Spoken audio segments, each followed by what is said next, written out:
બ્લોગમાં આપણું સ્વાગત છે. બોટાદમાં અમારો વાવાઝોડું આવી ગયો છે.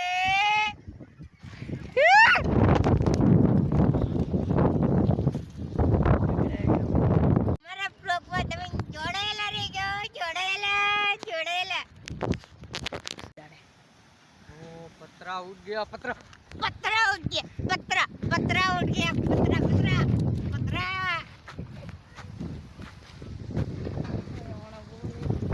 વાડીઓમાં પોગી ગયું